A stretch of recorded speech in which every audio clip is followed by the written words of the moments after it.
What happens when you call read on a 10 GB log file? Python reads the entire file into a single string in memory. For a 10 GB file, that means 10 GB consumed instantly. Most developer machines have 4 to 16 gigs of RAM total. You'll hit swap, your system slows to a crawl, and the process crashes with an out-of-memory error.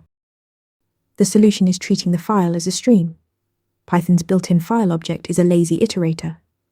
It reads one line at a time from a kernel-managed buffer, hands it to you, and discards it. The with Open Context Manager ensures the file descriptor closes even if an exception occurs. Then for line in file pulls each line on demand. Memory usage stays constant, a few kilobytes, regardless of file size. Sometimes you're processing binary data or need fixed size chunks rather than lines. Call file.read with a size argument, like 4096 bytes. Loop until read returns an empty bytes object. This gives you explicit control over I/O granularity and buffer behavior, which matters for performance-sensitive pipelines. For random access reads, mmap maps the file into virtual address space. The OS page is only what you touch. Wrapping reads in a generator lets you compose lazy processing pipelines. Stream, don't load. Use for line and file for the simplest case, chunks for binary data.